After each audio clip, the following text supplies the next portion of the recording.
So now this is a painful loss for the Democrats, for so many people, the deep disappointment, especially on the part of young people. They haven't had their hearts broken before. Many of us have. I think the Democrats are going to have to do a very deep dive on the demographics. You have to, before you can accept or reject something, you have to understand it. You have to understand it. So I hope they will do that. And I think that it needs to be rather cold-blooded so that your emotions are not driving you. But, you know, now the new administration owns everything. They'll be held responsible for everything. I'm very optimistic about the future of the Republican Party, and certainly coming out of this election with the Republicans having the House and the Senate and the presidency. I reflect on when I was first elected to Congress, which that was 2004, and the Republicans had the House and the Senate and the presidency.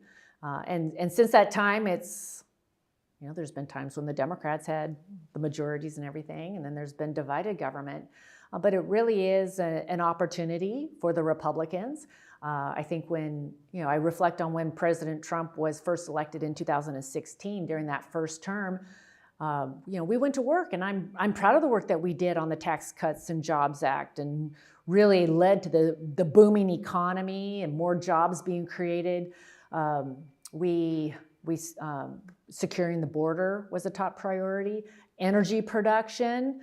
That was when America became energy independent, how important energy is. As chair of the Energy and Commerce Committee, I am very concerned about energy, and right now America has become dependent again, and we need to be meeting those energy needs. Energy is foundational to everything. It's foundational to our economy, to our lives, to our standard of living. And we need to make sure that we are meeting our energy needs. And so I'm looking forward to what the Republicans are going to be able to accomplish during this upcoming term. Oh, I think the future of the Democratic Party is going to be fine. Everybody's licking their wounds because we didn't do well in this election cycle. But the Democratic Party believes that government's there to help people. We believe in inclusion. We believe in the workers' rights so that they get a fair share of the profits of this country. I think they're the bedrock principles of the Democratic Party, and they'll hold us well in the future. We need to communicate better, and we need to understand that primaries can be too divisive, and how do we get more harmony among our constituency than we've seen in recent elections? I think the fundamental things progressive, I think I put myself in that, what we were advocating is solid. The American public wants to be able to support a cleaner environment. They want to rebuild and renew America. They're concerned about an energy future. They care about a healthcare system that works.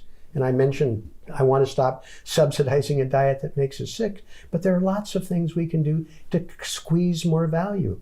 Why do American senior citizens pay the highest prescription drug prices in the world in the name of supporting innovation for the rest of the world? I mean, these are things that are within our capacity.